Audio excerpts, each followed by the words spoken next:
Hello guys, this is Prachi Verma. In this video, we will discuss about power of alphabet. In previous lecture हमने देखा था कि formal languages क्या होती हैं, उसके अंदर कुछ सिंबल्स होते हैं, अल्फ़ाबेट्स होते हैं, स्ट्रिंग्स होती हैं और लैंग्वेजेस होती हैं. तो ये चीज़ें हम पहले पढ़ चुके हैं. अब इस वीडियो में हम देखते हैं कि पावर ऑफ अल्फ़ाबेट को हम कैसे कैलकुलेट कर सकते हैं. सो बेसिकली अगर एक बार बता दूं कि जो अल्फ़ाबेट होता है, अल्फ़ाबेट क्या होता है? अल्फ़ाबेट एक सेट ऑफ सिंबल होता है. ठीक है, मतलब एक फाइनाइट सेट होता है किसका? सिंबल्स का. तो अल्फाबेट क्या है? एक सेट ऑफ सिंबल होता है जिसको हम किससे डिनोट करते हैं? सिग्मा से. इसको बेसिकली हम सिग्मा से डिनोट करते हैं और ये इसका क्या है? एग्जाम्पल है. ओके, नाउ अब पावर ऑफ अल्फाबेट को हम किससे डिनोट करते हैं? सिग्मा की पावर एन से. ठीक है, अब सिग्मा की पावर एन का मतलब क्या होता है कि इस सेट के अंदर वो स्ट्रिंग्स आएंगी जिनकी लेंथ एन होगी. इस सेट के अंदर वो स्ट्रिंग आएंगी जिनकी लेंथ क्या होगी? एन होगी. तो ये होता है हमारा पावर ऑफ अल्फाबेट. अब नाउ सी, मुझे क्या करना है? सिग्मा की पावर जीरो मुझे कैलकुलेट करना है. तो सिग्मा की पावर जीरो का मतलब क्या होता है कि इसके अंदर वो स्ट्रिंग्स आएंगी जिनकी लेंथ क्या होगी? जीरो होगी. अब पहले मैंने बताया था कि जो नल स्ट्रिंग होती है, नल स्ट्रिंग की जो लेंथ होती है वो क्या होती है? जीरो होती है. और जो नल स्ट्रिंग होती है हम इसको किससे डिनोट करते हैं? एफ साइलेंस से. तो इसके अंदर क्या आएगी? नल स्ट्रिंग आएगी. ये क्या होगा? सिग्मा की पावर जीरो का मतलब क्या होगा कि ये सेट होगा किसका? नल स्ट्रिंग का. ओके, अब मुझे क्या करना है? सिग्मा की पावर वन को कैलकुलेट करना है. सिग्मा की पावर वन मुझे कैलकुलेट करनी है. अब सिग्मा की पावर वन का मतलब क्या होगा कि इसके अंदर वो स्ट्रिंग्स आएंगी जिनकी लेंथ क्या होगी? वन होगी. जिनकी लेंथ क्या होगी? वन होगी. ये मैंने क्या लिया है? इसका एग्जांपल लिया है. इसमें से देखो कि इनमें कौन सी ऐसी स्ट्रिंग है जिनकी लेंथ क्या है? वन है. तो जीरो भी है और वन भी है, तो इनकी लेंथ क्या हो गई है? वन हो गई. तो सिग्मा की पावर वन में हमारी कौन कौन सी स्ट्रिंग्स आई? 0,1. नाउ मुझे कैलकुलेट करना है सिग्मा की पावर टू. सिग्मा की पावर टू को मैं कैसे लिख सकती हूँ? सिग्मा की पावर वन डॉट सिग्मा की पावर वन. अब इसमें देखो क्या होगा? सिग्मा की पावर वन की जो वैल्यू आई थी, या बोल सकते हो जो सेट है वो क्या है? 0,1 है. और सिग्मा वन का दोबारा से मैं अगर इसके साथ डॉट प्रोडक्ट करती हूँ तो ये हो जाएगा 0,1. अब मुझे क्या करना है? इसके साथ डॉट प्रोडक्ट करना है. तो सबसे पहले क्या होगा कि जो जीरो होगा वो पहले इसके साथ जाएगा, फिर जो जीरो होगा वो वन के साथ जाएगा. ओके, फिर ऐसे ही वन जीरो के साथ जाएगा, फिर उसके बाद जो वन है फिर वो वन के साथ आएगा. तो ये जो स्ट्रिंग बनेगी सिग्मा की पावर टू का मतलब क्या है कि इसके अंदर वो स्ट्रिंग्स आएंगी जिनकी लेंथ क्या होगी? टू होगी. अब यहाँ पे देखो क्या है कि ये जो स्ट्रिंग है इसकी लेंथ कितनी है? टू है. इस स्ट्रिंग की लेंथ कितनी है? टू है. इस स्ट्रिंग की लेंथ कितनी है? टू है. इस स्ट्रिंग की लेंथ जो है कितनी है? टू है. तो ये हो जाएगी हमारी सिग्मा टू. ओके, नाउ देखो, अब मुझे क्या करना है? सिग्मा की पावर अगर मुझे थ्री कैलकुलेट करनी है तो सिग्मा की पावर थ्री को मैं कैसे लिख सकती हूँ? सिग्मा की पावर वन डॉट सिग्मा की पावर टू. सिग्मा की पावर वन डॉट सिग्मा की पावर टू. सिग्मा की पावर वन की जो वैल्यू थी, बोल सकते हैं जो सेट है वो क्या था हमारा? 0,1 था. अब मैं इसको क्या कर रही हूँ? डॉट प्रोडक्ट कर रही हूँ किसके साथ? सिग्मा की पावर टू के साथ. सिग्मा की पावर टू के साथ हमारी पहले वैल्यू आई थी ये. ओके, अब इसमें क्या होगा कि पहले जीरो इसके साथ जाएगा, फिर जीरो इसके साथ जाएगा, फिर जीरो इसके साथ एंड फिर इसके साथ. ओके, अब इसका ही ऐसे हम क्या कर लेंगे? ऐसे स्ट्रिंग्स बना लेंगे जिनकी लेंथ क्या हो जाएगी? थ्री हो जाएगी. तो सिग्मा की पावर थ्री का मतलब है कि इसके अंदर वो स्ट्रिंग्स आएंगी जिनकी लेंथ क्या होगी? थ्री होगी. यहाँ पे जो सारी स्ट्रिंग्स हैं ये क्या है? सब स्ट्रिंग्स. तो इन स्ट्रिंग्स की जो लेंथ है वो कितनी है? थ्री है. ओके, आया समझ? अब अगर मुझे इसको क्या करना हो? सेट के टर्म्स में रिप्रेजेंट करना हो तो मैं क्या करूंगी? इसका जो सेट नोटेशन होगा क्या होगा कि सिग्मा की पावर थ्री जो होगा वो इक्वल होगा किसके? मतलब ये एक सेट होगा जिसमें डब्ल्यू, अब मैंने बताया था कि जो स्ट्रिंग होती है उससे किस स्ट्रिंग को किससे डिनोट करते हैं हम? डब्ल्यू से. अब इसके अंदर ऐसी स्ट्रिंग्स आएंगी सच डेट, ये किसका सिंबल होता है? सच डेट. ऐसी स्ट्रिंग्स आएंगी जिसकी जो लेंथ होगी वो किसके इक्वल होगी? थ्री के. तो वो सारी स्ट्रिंग इसके अंदर आ जाएंगी, तो वो हो जाएगी सिग्मा की पावर थ्री. जब भी हमें लेंथ कैलकुलेट करनी होती है ना तो मोड के अंदर हम उस स्ट्रिंग को लिख देते हैं और उसकी वो क्या हो जाती है? इसकी लेंथ वहां से कैलकुलेट करते हैं. ठीक है, आया समझ? अब देखो ऐसे ही अगर मुझे सिग्मा फोर का कैलकुलेट करना हो, ओके, अगर मुझे सिग्मा फोर की वैल्यू को कैलकुलेट करना हो, सिग्मा की पावर फोर मुझे कैलकुलेट करनी, तो अगर मैं इसके सेट की नोटेशन में लिखूँ सेम वही प्रोसेस है. सिग्मा की पावर फोर इक्वल्स टू, इसको सेट के टर्म्स में कैसे लिख सकते हैं? मतलब डब्ल्यू का मतलब क्या होता है? स्ट्रिंग. ये ऐसा सेट है जिसके अंदर जो स्ट्रिंग्स होंगी सच डेट की जो उनकी लेंथ है, ठीक है, मोड ऑफ डब्ल्यू को इसका मतलब होता है लेंथ, लेंथ ऑफ स्ट्रिंग. जो लेंथ है वो किसके इक्वल होगी? फोर की. तो मतलब इसके अंदर वो स्ट्रिंग्स आएंगी जिसकी लेंथ क्या हो जाएगी? फोर हो जाएगी. सिमिलरली अगर मैं एक्स की सिग्मा की पावर एन की बात करती हूँ, सिग्मा की पावर एन मतलब इसके अंदर वो स्ट्रिंग्स आएंगी जिनकी जो लेंथ होगी किसके इक्वल होगी? एन के इक्वल होगी. बेसिकली ये क्या है? हमारी जनरल टर्म है. ओके, नाउ सी, ये तो हो गया हमारा पावर. अब देखो इसमें एक बहुत ज्यादा इंपॉर्टेंट टर्म आती है जिसको हम बोलते हैं क्लीन क्लोजर. ओके, ये 82 के पर्पज से बहुत ज्यादा इंपॉर्टेंट है जिसको हम क्या बोलते हैं? Clean closure. ये 2 मार्क्स में पूछा जाता है। ओके, क्लीन क्लोजर का मतलब क्या होता है, इसको हम रिप्रेजेंट करते हैं किससे, सिग्मा स्टार से, सिग्मा की पावर स्टार, सिग्मा स्टार से हम इसको क्या करते हैं, डिनोट करते हैं। अब देखो ये सेट होता है सारी पावर के यूनियन का, ये क्या होता है, सेट होता है सारी पावर के यूनियन का। मतलब इस सेट के अंदर क्या आएगा, सिग्मा की पावर 0 यूनियन सिग्मा की पावर 1 यूनियन सिग्मा की पावर 2 यूनियन सिग्मा की पावर n तक ये जाएगा। ओके, अब now sigma star equal to हो जाएगा, मतलब सिग्मा 0 की वैल्यू क्या आई थी हमारी, नल स्ट्रिंग आएगी, मतलब जिसकी लेंथ 0 होगी, जिन स्ट्रिंग की लेंथ 0 होगी वो इस सेट में आएंगी। तो लेंथ किसकी जरूरत होती है, नल स्ट्रिंग की होती है। फिर उसके बाद ऐसे ही यहाँ से देखो हमने क्या किया था, अब अगर मैं सिग्मा की पावर 1 की मेरी जो वैल्यू आई थी वो क्या आई थी, 0,1, तो इसके अंदर आएगा 0 1। फिर उसके बाद सिग्मा 2 की वैल्यू, जिन स्ट्रिंग की लाइन 2 होगी तो 0 0 1 0 1 1 0 1 1, फिर 0 0 0 फिर 0 0 1। मतलब ऐसे ही करके हम इसमें क्या कर देंगे, सारी वैल्यूज को पुट कर देंगे, बोल सकते हैं सारी स्ट्रिंग्स को पुट कर देंगे एक सेट के अंदर। तो ये इसको हम एक यूनिवर्सल लैंग्वेज भी बोलते हैं, इसको क्या बोलते हैं, यूनिवर्सल लैंग्वेज भी बोलते हैं। और ये क्लीन क्लोजर भी होता है, तो ये बहुत ज़्यादा इंपॉर्टेंट है एग्जाम पॉइंट ऑफ व्यू से। ओके, नाउ देखो अब इसमें एक और पॉइंट आता है पॉजिटिव क्लोजर। ओके, अब इसमें एक और पॉइंट आता है पॉजिटिव क्लोजर, ये भी बहुत ज़्यादा इंपॉर्टेंट है। इसको हम डिनोट करते हैं सिग्मा की पावर प्लस बोल सकते हैं, या सिग्मा प्लस बोल सकते हैं। ओके, नाउ देखो ये इसका एक फॉर्मूला होता है, सिग्मा प्लस इक्वल्स टू क्या होता है, sigma star minus epsilon. Sigma plus equals to होता है sigma star minus epsilon. Epsilon मतलब नल स्ट्रिंग होती है, मतलब यूनिवर्सल लैंग्वेज या जो क्लीन क्लोजर है उसमें से हम क्या कर देंगे, नल स्ट्रिंग को हटा देंगे या माइनस कर देंगे, तो वो क्या हो जाएगी, हमारी पॉजिटिव क्लोजर बन जाएगी। तो इसको हटा के देखो, इस वाली नल स्ट्रिंग को हटा के जो भी हमारी स्ट्रिंग्स बची हैं वो क्या हो जाएगी, हमारी पॉजिटिव क्लोजर हो जाएंगी। ओके, नाउ तो ये जो दोनों टॉपिक हैं ये बहुत ज़्यादा इंपॉर्टेंट हैं, 2 मार्क्स में पूछे जाते हैं क्यूटी में। नाउ देखो अब इसमें हम चलते हैं important topic finite automata. Now see what is finite automata. Okay, देखो फाइनाइट ऑटोमेटा इसके बारे में पढ़ते हैं, ये क्या होता है। फाइनाइट ऑटोमेटा बेसिकली क्या है, मैंने इंट्रोडक्शन वाले पार्ट में बताया था जब मैं सिलेबस को डिस्कस कर रही थी कि फाइनाइट ऑटोमेटा क्या है, हमारी सेल्फ ड्राइवन मशीन है। अब ये जो सेल्फ ड्राइवन मशीन है ये क्या करती है, या तो वो लैंग्वेज को या बोल सकते हैं किसी स्ट्रिंग को एक्सेप्ट करेंगी या फिर रिजेक्ट करेंगी, ये होता है फाइनाइट ऑटोमेटा। क्या है, एक सेल्फ ड्राइवन मशीन है। अब देखो अगर मैं इसके डायग्राम की बात करती हूँ, इसके डायग्राम में देखो क्या होता है, सबसे पहली चीज इसमें एक हमारे पास इनपुट टेप होती है। क्या होती है, इनपुट टेप, जिसके अंदर क्या होती है, हमारी सिंबल्स होते हैं, जिसके अंदर क्या होते हैं, हमारे ये सिंबल्स होते हैं। ओके, अब इसमें एक होता है हमारा फाइनाइट कंट्रोल, इसमें क्या होता है, एक फाइनाइट कंट्रोल, इसमें क्या होता है, हमारा एक फाइनाइट कंट्रोल होता है। अब इसके पास क्या होती है, स्टेजेस होती हैं, Q0 Q1 Q2, ये क्या हमारी स्टेट है। नाउ देखो यहाँ पे एक ना रीडिंग हेड होता है, इसमें एक रीडिंग हेड होता है और इसमें एक इनपुट टेप होती है, एक फाइनाइट कंट्रोल होता है और क्या होता है, रीडिंग हेड होता है। अब देखो फाइनाइट ऑटोमेटा का मैं एक बार एग्जांपल बताती हूँ। फाइनाइट का मतलब क्या होता है, फाइनाइट का मतलब होता है लिमिटेड। ओके, फाइनाइट ऑटोमेटा का एग्जांपल, रियल लाइफ एग्जांपल अगर लें, जैसे डोर होता है। ओके, डोर का एग्जांपल लेते हैं, या तो ये ओपन होगा या फिर ये क्लोज होगा। नाउ सी अब इस डोर की 2 ही स्टेट होंगी, या तो ये ओपन होगा, ठीक है, और या फिर ये क्लोज होगा। अब ये ओपन है, अब मुझे क्या करना है, इसकी जो स्टेट है वो क्या होगी, चेंज होगी। कब, जब ये इसमें इनपुट आएगा, जब इसमें इनपुट आएगा इसकी स्टेट कब चेंज होगी, जब इसमें इनपुट आएगा। मतलब ओपन से अगर मैं इसमें पुश इनपुट देती हूँ, पुश इनपुट दिया तो जो मेरा डोर होगा वो क्या हो जाएगा, क्लोज हो जाएगा। फिर से अगर मैं इसमें पुल इनपुट देती हूँ तो मेरा जो डोर होगा क्या हो जाएगा, ओपन हो जाएगा। तो ये होता है हमारा फाइनाइट ऑटोमेटा का काम। देखो फाइनाइट ऑटोमेटा का मतलब क्या होता है, फाइनाइट मीन्स जो नंबर ऑफ पॉसिबल स्टेट होंगी, number of possible state and the number of symbols, number of possible state और जो नंबर ऑफ सिंबल्स होंगे अल्फाबेट में वो क्या होंगे, दोनों फाइनाइट होंगे। फाइनाइट मतलब लिमिटेड होंगे, ठीक है, समझ आया। फाइनाइट का मतलब क्या होता है कि जो नंबर ऑफ पॉसिबल स्टेट, जैसे हमने डोर में देखी थी, डोर की पॉसिबल स्टेट कितनी है, 2 ही है, एक तो ओपन है और एक क्लोज है। तो इसमें क्या होता है कि जो फाइनाइट होता है इसका मतलब क्या होता है कि जो नंबर ऑफ पॉसिबल स्टेट्स हैं एंड जो नंबर ऑफ सिंबल्स हैं किसके अंदर, अल्फाबेट में, वो क्या होने चाहिए, फाइनाइट होने चाहिए, या बोल सकते हैं लिमिटेड होने चाहिए।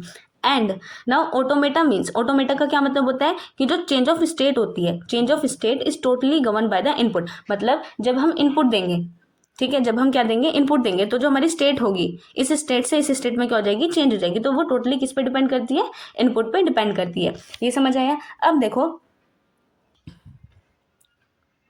अब इसमें आते हैं इनिशियली जो हमारा रीडिंग हेड होता है। इनिशियली क्या होता है, जो हमारा रीडिंग हेड होता है वो लेफ्ट मोस्ट पोजिशन पे होता है। इनिशियली जो हमारा रीडिंग हेड होता है वो क्या होता है, इनिशियली लेफ्ट मोस्ट पोजिशन पे होता है। देखो इसमें क्या था हमारा, देखो ये क्या था हमारा, रीडिंग हेड था, ये क्या है हमारी लेफ्ट मोस्ट पोजीशन पे है। रीडिंग हेड है, ये क्या है हमारी लेफ्ट मोस्ट पोजीशन पे है। तो इनिशियली क्या होता है कि जो रीडिंग हेड होता है वो किस पे होता है, लेफ्ट मोस्ट पोजीशन पे होता है। And the finite control is set in A destinated initial state. और जो फाइनाइट कंट्रोल होता है वो क्या होता है, सेट होता है डेस्टिनेटेड इनिशियल स्टेट पे। अब एट रेगुलर में देखो क्या होता है, एट रेगुलर इंटरवल में क्या होगा कि जो ऑटोमेटा होगा वो क्या करेगा, रीड करेगा एक सिंबल को फ्रॉम द इनपुट टेप में से एक सिंबल को रीड करेगा and then enter in a new state. उसके बाद क्या हो जाएगा, जब वो उसको रीड कर लेगा उसके बाद वो एक नई स्टेट में, जो स्टेट होगी वो क्या हो जाएगी, चेंज हो जाएगी। That depends only on the current state. जो क्या करेगा, करंट स्टेट पे डिपेंड करेगा। And the symbol just read, और जो सिंबल को जस्ट रीड किया है उस पर क्या करेगा, डिपेंड करेगा। ओके एक बार इसको डायग्राम से मैं समझाती हूँ। देखो क्या होता है, यहाँ पे हमारा क्या होता है, ये हमारा क्या है, इनपुट टेप है। इनपुट टेप क्या होती है, इसके अंदर सिंबल्स होते हैं अल्फाबेट्स के। यहाँ पे हमारा क्या है, ये फाइनाइट कंट्रोल है। एक यहाँ पे एक रीडिंग हेड होता है। रीडिंग हेड का काम क्या होता है, ये हर बार क्या करता है, एक सिंबल को रीड करता रहता है। एक फाइनाइट कंट्रोल है। यहाँ पे फाइनाइट कंट्रोल क्या करता है, स्टेट को, चेंज इन स्टेट को कंट्रोल करता है। पहले देखो क्या होगा, रीडिंग हेड जो है वो लेफ्ट मोस्ट पोजीशन पे है। रीडिंग हेड किस पे है, लेफ्ट मोस्ट पोजीशन पे है। और जो फाइनाइट कंट्रोल है वो डेस्टिनेटेड इनिशियल स्टेट पे सेट है। देखो अब इसमें क्या होगा कि पहले क्या होगा, ए को रीड करेगा, ए को रीड करना, उसके बाद क्या होगा कि जो उसकी स्टेट होगी वो क्या हो जाएगी, चेंज हो जाएगी। फिर दोबारा ए को रीड करेगा, फिर से उसकी स्टेट चेंज हो जाएगी। फिर बी को रीड करेगा, फिर स्टेट चेंज होगी। तो ऐसे ही क्या होता रहेगा, जब तक हमारी इनपुट टेप पूरी रीड नहीं हो जाएगी तब तक ये प्रोसेस क्या होगी, चलती रहेगी। तो ये क्या है हमारा finite automata. So I hope आपको फाइनाइट ऑटोमेटा समझ आया होगा। नाउ सी, अब हम चलते हैं नेक्स्ट टॉपिक पे। अब देखो ये बहुत ज़्यादा इंपॉर्टेंट थिंग है कि आपको समझ आना चाहिए। Basically now acceptance of string by finite automata. अब देखो मैंने बताया था कि जो हमारी फाइनाइट ऑटोमेटा है वो क्या है, हमारी सेल्फ ड्राइवन मशीन है। सेल्फ ड्राइवन मशीन है तो इसका काम क्या होगा, या तो ये एक्सेप्ट करेगी या फिर ये रिजेक्ट करेगी किसी स्ट्रिंग या फिर किसी अल्फाबेट को। ठीक है, अब इसमें क्या है कि जो हमारी, अगर मैं एक्सेप्टेंस की बात करूँ तो सबसे पहली दो टर्म इसमें इंपॉर्टेंट होती हैं। एक चीज़ होती है इसमें इनिशियल स्टेट और एक होती है फाइनल स्टेट। एक्सेप्टेंस का बेसिकली मतलब क्या है कि जो भी हमारी स्ट्रिंग है, इनपुट टेप में जो भी स्ट्रिंग है या बोल सकते हैं जो भी सिंबल्स हैं, ठीक है, उन्हें अगर मतलब वो इनिशियल से स्टार्ट होगा और फाइनल तक हम उस पर पहुंच जाएंगे। अगर इनिशियल से स्टार्ट करके बिना स्टेप को ब्रेक करे हम क्या हो जाए, फाइनल तक पहुंच जाए, तो वो क्या हो जाएगी, स्ट्रिंग जो होगी वो क्या हो जाएगी, एक्सेप्ट हो जाएगी बाय द फाइनाइट ऑटोमेटा। वो फाइनाइट ऑटोमेटा से एक्सेप्ट हो जाएगी। अब इनिशियल स्टेट जो है ना उसका सिंबल ये होता है, इनिशियल स्टेट का सिंबल ये होता है और फाइनल स्टेट का सिंबल ये होता है। अब जो इनिशियल स्टेट है वो केवल एक ही होगी। इनिशियल स्टेट एक ही होती है, किसी एक पॉइंट से हम स्टार्ट करते हैं। और जो फाइनल स्टेट है वो एक से ज़्यादा भी हो सकती हैं। नाउ सी, अगर मैं इसकी डेफिनेशन की बात करूं, डेफिनेशन भी वही है, सिंपल है। A finite automata accept a string. जो फाइनाइट ऑटोमेटा है वो स्ट्रिंग को कब एक्सेप्ट करेगी, if it start from initial state. अगर वो इनिशियल स्टेट से क्या होगा, स्टार्ट होगा। आफ्टर प्रोसेसिंग ऑल सिंबल्स, मतलब जब वो सारे सिंबल्स को क्या कर लेगा, प्रोसेस कर लेगा स्ट्रिंग के, और वो क्या कर जाए, रीच कर जाए एक एक्सेप्टिंग स्टेट या फिर बोल सकते हैं फाइनल स्टेट पे, तो उसको हम बोलते हैं acceptance of string, otherwise rejecting of string. Otherwise उसको क्या बोल देंगे कि जो वो स्ट्रिंग है वो क्या हो जाएगी, रिजेक्ट हो जाएगी बाय द फाइनाइट ऑटोमेटा। अब देखो इसका एक क्वेश्चन देखते हैं, ये बहुत ज़्यादा इंपॉर्टेंट है। नाउ सी, ये हमारा क्या है, एग्जाम्पल है। ये हमारी इनिशियल स्टेट हो गई, ये क्या हमारी इनिशियल स्टेट है, ये हमारी Q1 स्टेट है, हमारी Q2 स्टेट है, ये हमारी फाइनल स्टेट है।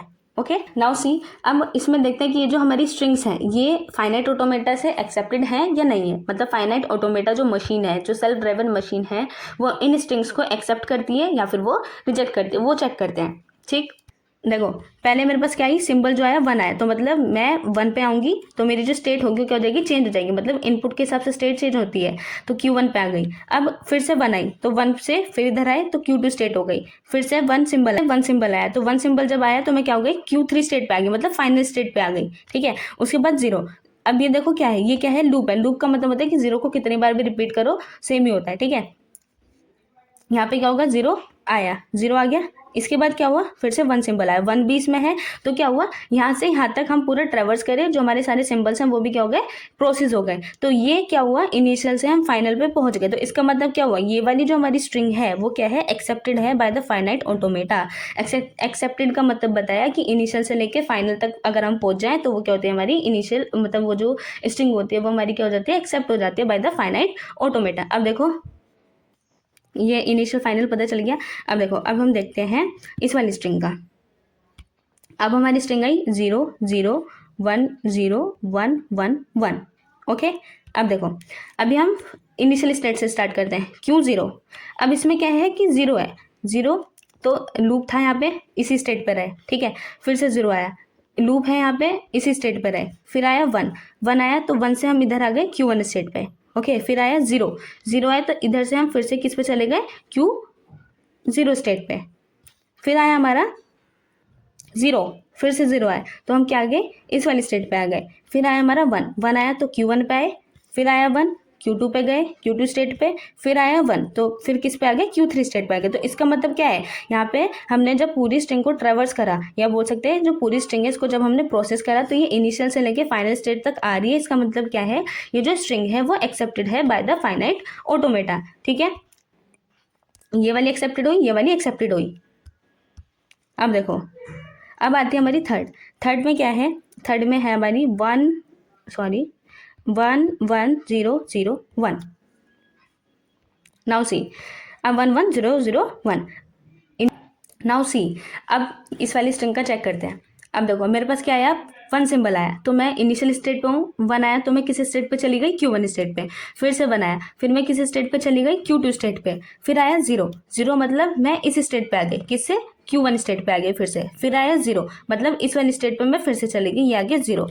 फिर आया मेरा 1 1 आया, तो इसका मतलब मैं यहाँ पे आ गई। तो अब इसका मतलब क्या हुआ, अब देखो यहाँ से हमने स्टार्ट करा था, ये फाइनल स्टेट पे नहीं पहुंचा, फाइनल स्टेट पे नहीं पहुंचा, ये किस पे रह गया, Q1 स्टेट पे रह गया। तो ये वाली जो स्ट्रिंग है वो not accepted by the finite automata, या बोल सकते हैं rejected by the finite automata. तो ये वाली जो स्ट्रिंग है वो क्या हो गई, रिजेक्ट हो गई। नाउ अब देखो, अब हम देखते हैं दूसरी वाली स्ट्रिंग को। अब हमारी स्ट्रिंग आई 1 1 0 1 1 0 0 1। अब इस स्ट्रिंग का चेक करते हैं। पहले मेरे पास सिंबल 1 है, तो इनिशियल से Q0 से स्टार्ट करा, 1 1 आया, सिंबल 1 आया तो मैं किस पे आ गई, Q1 स्टेट पे आ गई। फिर से 1 आया, फिर से 1 आया तो मैं Q2 स्टेट पे आ गई। फिर आया 0, तो मतलब मैं फिर से Q1 स्टेट पे चली गई। फिर आया मेरा 1 1 आया, फिर से मैं क्या गई, Q2 स्टेट पे चली गई, ठीक है। पहले 0 आया था, फिर क्या आया 1, तो मैं किस में आ गई, Q2 स्टेट में आ गई। फिर से आया 1, मैं किस में आ गई, Q3 स्टेट में आ गई, ये क्या है, मेरी फाइनल है। अब फिर आया 0 0, मतलब लूप है यहाँ पे, तो 0 आ गया, फिर से इसी स्टेट पे आ गया। फिर 0 है तो मतलब इसी स्टेट पे आ गया, फिर से। फिर क्या आया 1, तो मतलब इसी स्टेट पे आ गया, क्योंकि इसमें 1 भी है। तो अब देखो ये वाली जो स्ट्रिंग है पूरी प्रोसेस होने के बाद फाइनल स्टेट पे पहुंच गई। तो इसका मतलब क्या है कि ये जो स्ट्रिंग है वो क्या हो गई, एक्सेप्ट हो गई बाय द फाइनाइट ऑटोमेटा। ये वाली जो हमारी स्ट्रिंग है वो क्या हो गई, accepted by the finite automata. Now अब इसमें रह गया लास्ट वाला, नहीं अभी 2 और हैं। नाउ सी, अब इस वाली को देखते हैं, क्या है, 0 1 1 0 0 1 1 1। अब देखो पहले मेरे पास 0 सिंबल आया, मैं Q1 यानी इनिशियल स्टेट पे थी। पहले मेरे पास 0 सिंबल आया, मतलब लूप चला, मैं फिर से इस स्टेट पे आ गई। फिर मैं गई 1 सिंबल 1 आया तो मैं Q1 स्टेट पे आ गई। फिर से सिंबल 1 आया तो मैं किस पे आ गई, Q2 स्टेट पे आ गई। फिर 0 आया, फिर से मैं किस पे आ गई, Q1 स्टेट पे आ गई। फिर 0 आया, फिर से मैं किस पे चली गई, Q0 स्टेट पे चली गई। फिर मेरा 1 आया, 1 आया तो मतलब Q1 स्टेट पे आ गई। फिर से 1 आया, Q2 स्टेट पे आ गई। फिर से 1 आया तो Q3 स्टेट पे पहुंच गई। तो मतलब क्या है, इनिशियल से फाइनल पहुंच गई, तो ये क्या हो गई, एक्सेप्टेड हो गई बाय द फाइनाइट ऑटोमेटा। तो ये वाली जो स्ट्रिंग है वो भी क्या हो गई, accepted by the finite automata. Okay, अब लास्ट वाली देखते हैं। लास्ट वाली स्ट्रिंग है 0 0 0 1 1 1 0 0 0। अब इस स्ट्रिंग का देखते हैं। देखो सबसे पहले सिंबल 0 आया, इनिशियल से स्टार्ट करा, 0 आया मतलब लूप चला, तो मैं फिर से इसी स्टेट पे आ गई। फिर से 0 आया, लूप चला, फिर से स्टेट पे आ गई। फिर से 0 आया, फिर से लूप चला, तो मैं किस पे आ गई, इसी स्टेट पे आ गई। ओके, अब देखो फिर मेरा आया 1, तो Q0 से मैं किस पे आ गई, Q1 स्टेट पे आ गई। फिर से आया 1, तो मैं क्या आ गई, Q1 स्टेट से Q2 पे आ गई। फिर से आया 1, तो मतलब Q2 से Q3 में आ गई, ठीक है। उसके बाद आया 0, 0 है तो मतलब लूप चला, फिर से मैं इसी स्टेट पे आ गई। फिर 0 आया मतलब फिर से लूप चला, फिर मैं इसी स्टेट पे आ गई। फिर 0 आया, फिर 0 आया मतलब फिर से लूप चला और मैं इसी स्टेट पे आ गई। तो इसमें क्या हुआ, हमने इनिशियल से फाइनल पे पहुंच गए, तो मतलब ये वाली जो स्ट्रिंग है ये भी क्या है, एक्सेप्टेड है by the finite automata. Okay, तो आई होप ये क्वेश्चन आपको समझ में आया होगा। बस इसमें कुछ नहीं है, लॉजिक है और कुछ नहीं है, ठीक है। एक्सेप्ट कब होती है ये चीज़ पता होनी चाहिए, मतलब इनिशियल से फाइनल तक पहुंच गए, मतलब प्रोसेस करते हुए सारे सिंबल्स को, और तो वो क्या हो जाएगी, एक्सेप्ट हो जाएगी बाय द फाइनाइट ऑटोमेटा। अब देखो इसमें लास्ट चीज़ बचती है। अब ये देखो इसमें एक एग्जाम्पल है, ये हमारी क्या है, एक फाइनल स्टेट है ना। ये क्या हमारी फाइनल स्टेट है।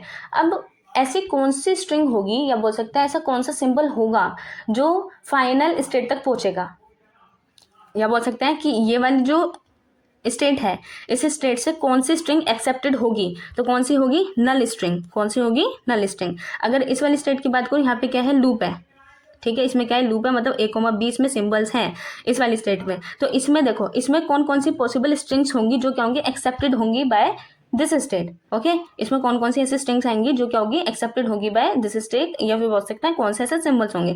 तो एक तो पहली तो हो गई नल, फिर हो गई ए बी एक्सेप्टेड होगी, ठीक है। फिर बी भी एक्सेप्टेड होगी, फिर ए बी भी एक्सेप्टेड होगी, फिर बी ए भी एक्सेप्टेड होगी, a b b etcetera and so on. ये क्या हो जाएगी हमारी इस वाली स्टेट से, ये जो हमारी स्ट्रिंग है बोल सकते हैं, जो सिंबल्स हैं वो क्या होंगे, एक्सेप्टेड होंगे। अब इसको मैं क्या कैसे डिनोट कर सकती हूँ, सिग्मा। ये बेसिकली क्या है, सिग्मा से किसको डिनोट करते हैं, अल्फाबेट से। तो अल्फाबेट किसका हो जाएगा, A, B सिंबल्स का, ठीक है। इन सिंबल्स से हम क्या कर रहे हैं, मतलब ये वाले जो सिंबल्स हैं वो क्या हो रहे हैं, एक्सेप्ट हो रहे by this state. I think अब आपको ये सब चीज़ें समझ में आई होंगी, ठीक है। तो इसका ये बेस होता है, बेसिकली इसको समझ के चलना है। ऑटोमेटा में जैसे पहले बताया था, कुछ भी चीज़ें स्किप नहीं करनी है, तो उसको अच्छे से पढ़ते हुए चलना है, जिससे एग्जाम टाइम में प्रॉब्लम्स ना हो। आई होप ये आपको समझ में आया होगा। Thank you so much for watching.